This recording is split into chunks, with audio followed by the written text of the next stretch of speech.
What is going on, you guys? Welcome back to this week's first full round of episodes of the greatest podcast on turf. I'm Anthony. I'm Ryan. Today we are back with our Week 11 Fantasy Football Stardom Situm episode. We're going to go through, what do we have, about 10, 20 guys total that we're starting and we're sitting in every league we have them in and in every league that we would start them in if we did have them. So don't forget to like the video, subscribe to the channel if you are new here. And before we get into anything, Ryan's going to tell you guys about our sponsor. Little Italy Pizzeria. They got the best cheesesteaks, the best pizza in all of Delaware.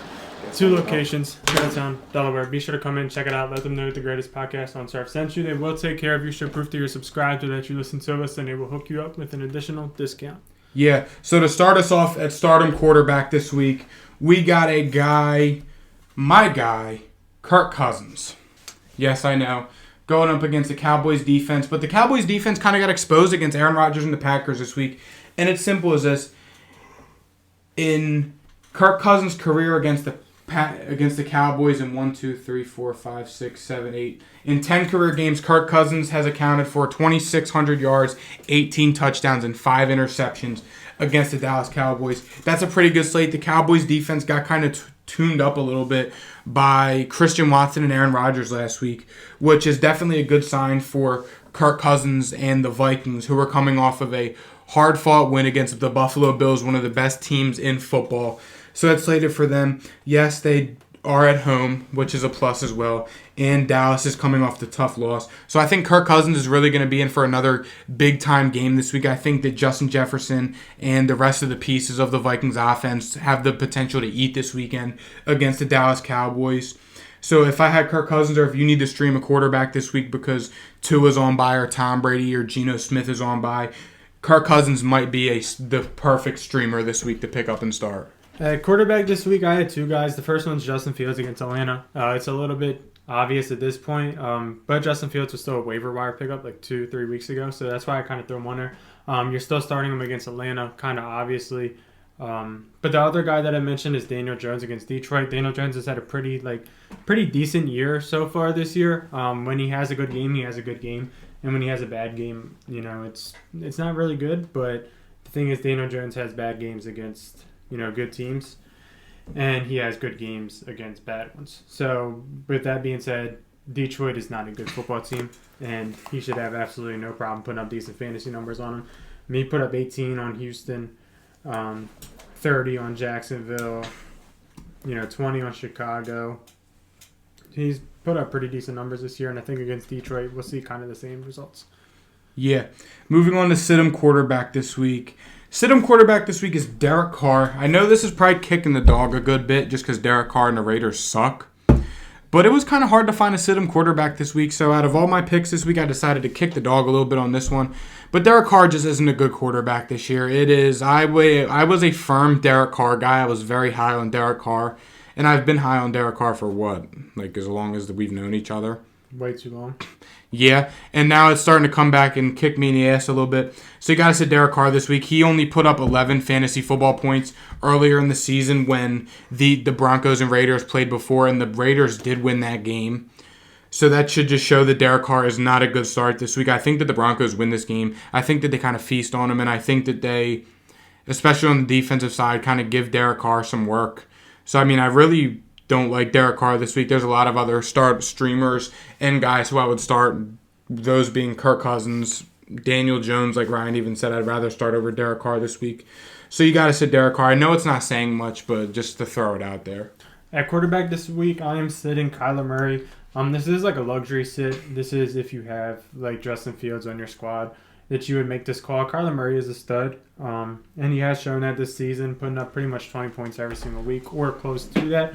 But I just think he has a banged-up hammy against San Fran, and that's usually is not a good sign, especially for a guy that relies on running the ball a pretty good bit. Yeah. And against San Fran, a really tough defense. I just don't see how Kyler can have too much of an upside this week. I feel like he can get 20 if he plays, but I think that's kind of where we're going to max out. San Fran plays really good defense. So I just don't see a lot of production here from the Cardinals. They're not expected to win the game, obviously. They're big underdogs too. And I just think that if you picked up Justin Fields, I'd definitely rather start Justin Fields over Kyler Murray.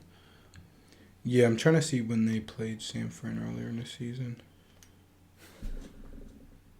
Oh, maybe I was wrong. I don't know. But yeah, Kyler Murray, last time these two teams played, he had 7 rushing attempts for 1 yard. So that just shows that the 49ers were able to neutralize Kyler in the run game some.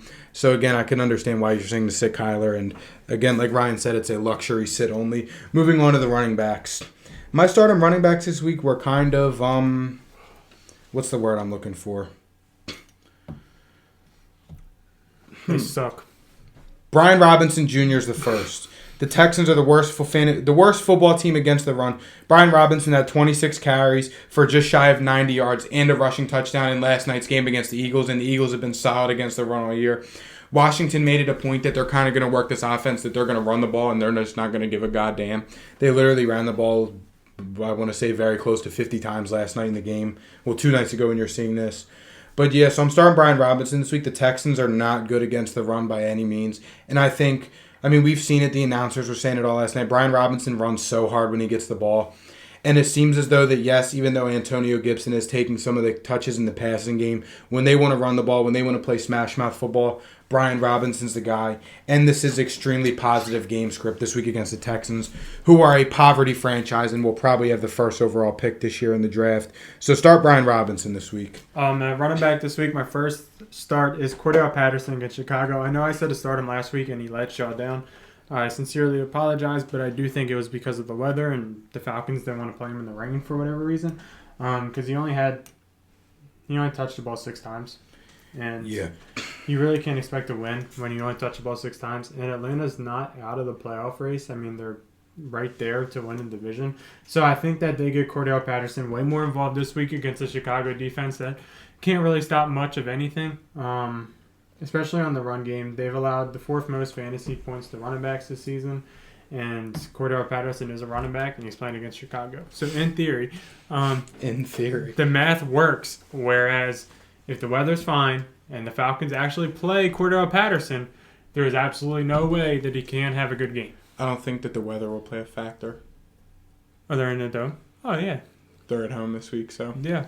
There you go. Unless the weather outside is so bad that they're just scared to play them inside. Ceiling's leaking, drips of fucking rain, and it's just, we're not running them.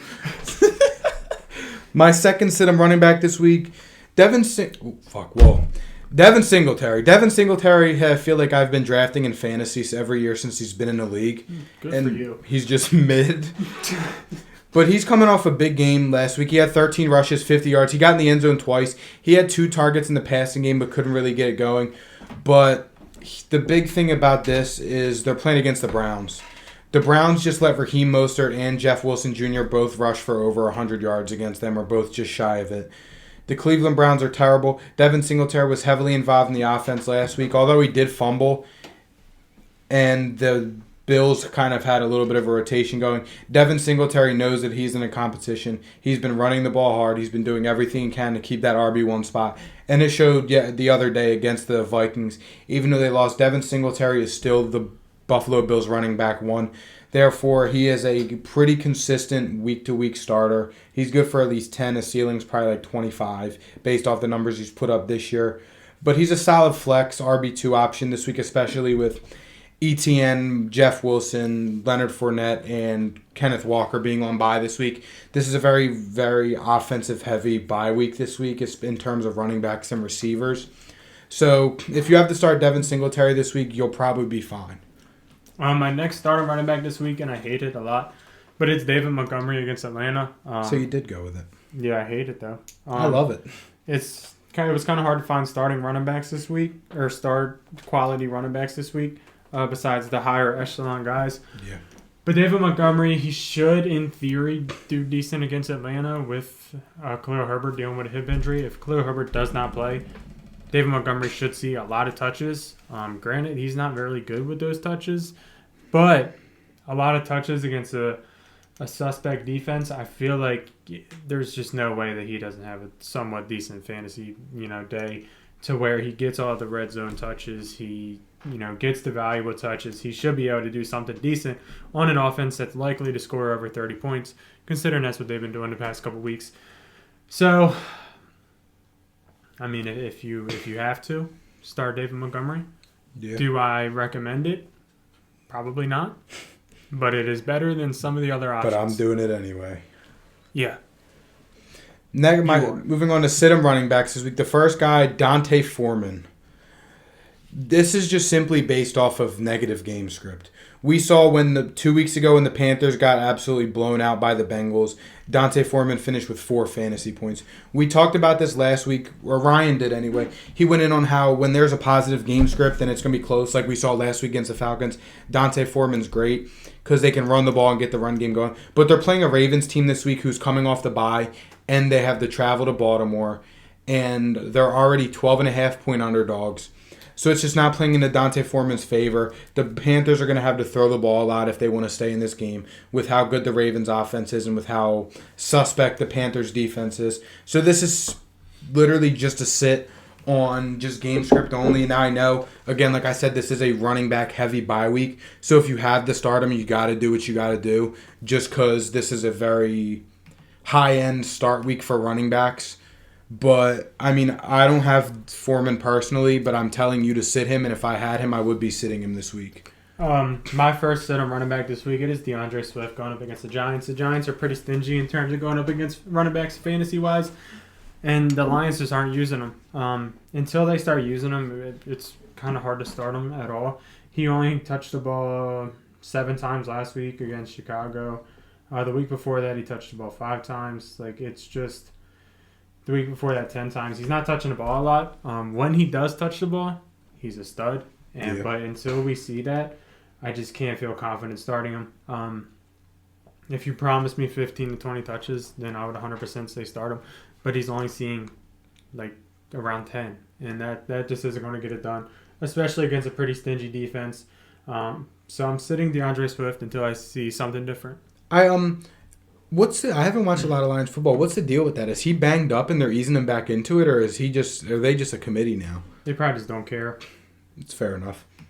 And I mean, they just... Second sit-em running back of the week, Darrell Henderson Jr. of the Los Angeles Rams. The Rams play the Saints this week. The Saints kind of stifled the Pittsburgh Steelers rushing offense last week, as we saw 2 weeks before the Ravens kind of ran all over them. And Cooper Kupp's on IR.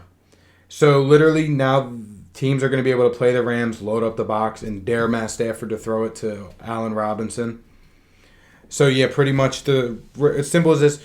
Darrell Henderson's in a full-blown committee now with Kyron Williams, Malcolm Brown, and Cam Akers. He is seeing the most touches, but he's not doing much with those touches. And now with the whole entire Rams offense and Cooper Kupp being on IR, there's literally nothing he's going to be able to do now with teams loading the box, especially the Saints and how good their defensive line is and how bad the Rams' offensive line is. So this is a notice to sit Darrell Henderson this week. Drop him. My next running back sit this week, or you can also probably drop Clyde Edwards-Helaire. We're kind of getting to that point. Oh, yeah. Najee Harris against the Bengals. He did decent last week. He had touched the ball 20 times, had pretty close to 100 yards against the Saints defense. It's pretty respectable. And he still didn't have that good of a fantasy day, which is kind of why I'm throwing him in here. If he doesn't have a good fantasy day with 20 touches and 100 yards, I'm not sure that he ever will have a good fantasy day. And this game script is a lot worse than the Saints one, because in the Saints game, they won. It was a close game the whole time. They had to run the ball. Going up against the Bengals, it's probably going to be a blowout. I mean, it might not be, but the Bengals are a much better football team, and they're going to be able to pass. They're actually going to be able to throw the ball, unlike the Saints. Saints could not throw the ball at all. No. And the Bengals have that ability, so It's going to hurt the Steelers pretty bad. And I think that if they start losing, it's going to be Jaylen Warren time. And Najee Harris is somebody that you should not feel confident starting. Yeah, moving on to our stardom wide receivers of the week. I had one stardom receiver and one tight end. My stardom receiver, Darnell Mooney, going up against the Falcons, who are statistically the worst defense against the pass in fantasy football, giving up a whopping amount of yards and points to receivers in fantasy football. Secondary, and I quote, according to Yahoo Fantasy Football Sports, the Falcons secondary has allowed 6 100-plus yard receivers to date, with 5 or more going for 79 or more and 15 touchdown passes. This is also a Cole Kmet. Yes. Shout out. Thank you for taking my point. Is that your starting tight end too? No, but I was going to throw him in there. With my starting tight end, I'm throwing a receiver in there too, so I was kind of just going to play off it, but it's fine. Great minds think alike. Great minds think alike. Fair. I respect it. But now, Darnell Mooney and Cole Kmet, it's literally simple as this. The Falcons' defense sucks. The Chicago Bears' offense has been on fire. Even though they just lost to Detroit, they've looked unstoppable. Justin Fields' ability to make plays with his legs opens up the field so much more downfield, especially with Darnell Mooney and with Cole Kmet. We've really seen that. Darnell Mooney, he had a slow start to the season, but as the Bears' offense has gotten better, in the last few weeks, he's put up, since week 4, he's put up 13-8, 14-8, 12, 18, and 10. That's solid numbers for Darnell Mooney. He's seeing about 4 to 8 targets a game, which is solid. I'll take that, and especially in a game and in an offense where the Bears like to do a lot of different stuff in the passing game with the rollouts, taking the deep shots. And again, they are playing up against the Falcons defense, who is extremely suspect and the worst against the pass in football this year. You got to go ahead and start Darnell Mooney and Cole Kmet this week. My first start on wide receiver this week, I don't like it at all, and this is a daily fantasy thing. Probably mostly. Where are you going with this? Allen Robinson. Yeah, we went there against New Orleans. God damn. A defense that got Holy destroyed shit. by George Pickens pretty bad. That got beat up by Deontay Johnson kind of bad. Allen Robinson is a guy that should be the lead horse in this Rams receiving core. Him and Tyler Higbee are probably the main beneficiaries of Cooper Kupp getting hurt. And one of them should do something more than what they've been doing. This is a PPR. This is a daily fantasy play. I do not recommend you putting him on your weekly or your season-long fantasy league, especially if you need the win for playoffs. And you're I'd rather roll the die with the next guy, I say. But Allen Robinson, throw him in on your DraftKings team. I can envision 7 receptions for 70 yards and a touchdown. I can see that. That's what you can see? I can see it.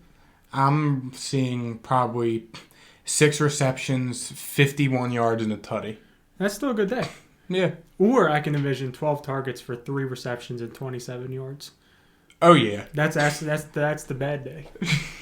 That's probably the most realistic. The 3 catches on 12 targets and 30 yards. Especially if Matt Stafford's out. It's like, holy shit. Yeah. But, last week when Cooper Kupp got hurt, 6 targets, 4 receptions. Oh, I just want to say, if Matt Stafford is out, don't even... Yeah, that goes without saying. But if Matt Stafford doesn't... sit every single Ram that you could possibly imagine to start. Yeah, even the defense. Yeah. Because the defense will be so bad, or the offense will be so bad that the defense is out there every single play, which can either work good for the Rams or probably work bad. No. Moving on. I talked about these guys last week and they let me down. No, they didn't. All right, well, one of them did. Greg Dulcich of the Denver Broncos and Courtland Sutton. Dude, still throwing out Courtland Sutton. Courtland Sutton had 13 last week against the Titans. Earlier in the season when they played the Raiders in Vegas, they only scored 23 points, but Courtland Sutton hauled in 7 targets, 5 receptions, 50 yards, and a touchdown. That sounds like an Allen Robinson-esque day with Matt Stafford back this week, if you ask me. I'm saying start these guys because they're going up against the Raiders. We saw the Raiders get picked apart by the Broncos earlier in the season. And it sounds like Jerry Jeudy has an ankle injury. We don't know too much about it yet. We don't really know the severity of it yet. But it sounds like he could miss at least a week, which is only going to play in favor of Courtland Sutton and Greg Dulcich being the 2 primary pass catchers on this Broncos team that is going to try and go for a late playoff run if they even can, because nobody's eliminated from playoff contention yet in theory. So they got to try. They have the schedule to do it. Yeah, Raiders, Panthers, Ravens, Chiefs, Cardinals, Rams, Chiefs. But they have the schedule to do it. I saw a lot of green and kind of just rode with it. I saw a lot of green for Courtland Sutton. So Literally I kind of Baltimore, Kansas City, Arizona, Rams, Chiefs. Kansas City twice. These next 2 games for them are going to be really well. But in terms of fantasy, Courtland Sutton has a great schedule coming up. Yeah, okay. I'm glad you cleared that up. So I saw a lot of green and kind of just started rambling a little bit, if I'm being honest. But no, you can go ahead and start Greg Dulcich and Courtland Sutton this week. It's positive game script, and if history repeats itself, which it tends to do, they'll be fine. My next start on wide receiver, it is Christian Watson going up against Tennessee. Tennessee is not the greatest defense in terms of yards allowed or points allowed to receivers. And Christian Watson had his breakout game last week, 8 targets, 4 receptions, 107 yards, and 3 touchdowns against the Dallas defense. It isn't very good either. We've been waiting for the Packers to have somebody step up and be the alpha. Christian Watson is a guy that could do it. He has the talent to do it. He has the body, the frame to do it. And I'll take 3 touchdowns every week if possible. The Packers, they are looking to turn things up, and they need to do it as soon as possible if they are going to do it. So last week they started. They need to keep doing it if they want any shot of making the playoffs. And trying to save Ryan some money. Do I think that they can? Yeah. Are they? Does Vegas think so? Yeah, because they're favorites against Tennessee. So only by 3 though, and they're the home team, so it's like they're still favorites against a 6-3. I didn't even pick anyone for that game yet. Tennessee Titans team. I gotta pick someone for that game. I'll do it on the spot. I mean, in theory, like talk about an easy schedule. Tennessee, the Eagles, who just got dogged by Washington, absolutely gunned down by the They got officials. Chicago, who's not going to be playing anything. The Rams, who suck. Miami, who they're not going to beat, but it's fine. And then Minnesota, who they're going to dog because Minnesota's fraudulent too. And will be exposed this week by my Dallas Cowboys. You want to bet? I bet on the game. Okay. I'll put 10 on the game. We'll talk about it on the podcast, Big Daddy. I mean, I just said my piece. Once we get into the game, we'll put some money up. Christian Watson's a decent start this week. Sit of the week, Amari Cooper at wide receiver. Amari Cooper has been seeing a decline in targets and receptions with the emergence of Donovan Peoples-Jones and with the chemistry that he's been building with Jacoby Brissett. We really don't know what we're going to expect from this Cleveland Browns offense come 2 weeks when Deshaun Watson comes back. David Njoku could also come back this week, which doesn't play in the favor of Amari Cooper. And they're playing up against the Buffalo Bills, who are probably going to be pissed off. It's a good thing that we did this first. Why? Because if I got a feeling one of your best bets, you're going to have to change it. What happened? Do you have an over for your best bets? Yeah. Is it the Browns? Yeah. You're going to have to change it. Why? Is Josh Allen not playing? There's going to be 2 feet of snow. Well, I'm glad I said start Devin Singletary. I'm glad you're saying sit Amari Cooper because there's going to be 2 feet of snow. Okay, so we're going to change it. If there's 2 feet of snow. If there's 2 feet of snow, you don't start Devin Singletary from this game. Unless you think he's LaShawn McCoy's snow game. Yes, but instead of, I wish you didn't take fucking Get over it. David Montgomery for me. Get over it. Sit him running back this week. Oh, I'm not giving you guys one. But yeah, well, I'm glad I said sit Amari Cooper. And if there is snow on the ground, unless you just wake up like LeBron and have a hunch that Devin Singletary is going to have the Shady McCoy game, start him. But 2 feet of snow potentially, that sounds like a postponement. That sounds like that game might get gunned down. Yeah, did you see the Bills game and the Sean McCoy game? That's that true. Shit was like 3 foot. That's true. That's true. But yeah, I'm glad thanks. And it wasn't 3 foot. 3 foot's wild. That's about as big as Jake. Shout out Jake. First set of receiver this weekend is Michael Pittman against a pissed off Philadelphia Eagles. 2 hopefully pissed off corners. I've heard that Darius Slay and James Bradbury are the best corners in the division. And if they really are, which they're not, but if they are, to you Philly fans, Michael Pittman shouldn't do anything. And in theory, he shouldn't do anything anyway because the Colts suck. Jonathan Taylor has got off my sit-em list. He earned his way off of it. Yeah, he did. But Michael Pittman will not earn his way off of my sit-em list. And honestly, I wouldn't put Jonathan Taylor on the daily fantasy team this week. I know Philly sucks against the run. But they're just due for a bounce-back game, and I just don't see the Colts doing anything. And at tight end, we're sitting Kyle Pitts. Why? The Falcons just don't throw the ball enough, and they just don't throw the ball to him. So that's why I'm saying sit Kyle Pitts. And my next receiver, I'm sitting DJ Moore against Baltimore. Couple reasons. One, Baker Mayfield's back, and that's not good for DJ Moore. That is the best thing that could happen for DJ Moore. Let's talk about it. He hasn't done anything with him, so it's not good for him.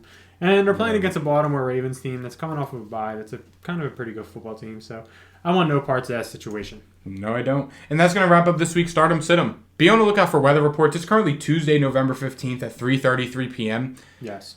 So just like you guys literally just saw mid-episode, some things could change. act accordingly. If you are truly stumped and have a question, please reach out to us. We will help you. We do this for a living. Thank you guys for watching and listening, and we'll see you guys tomorrow. See you. Peace.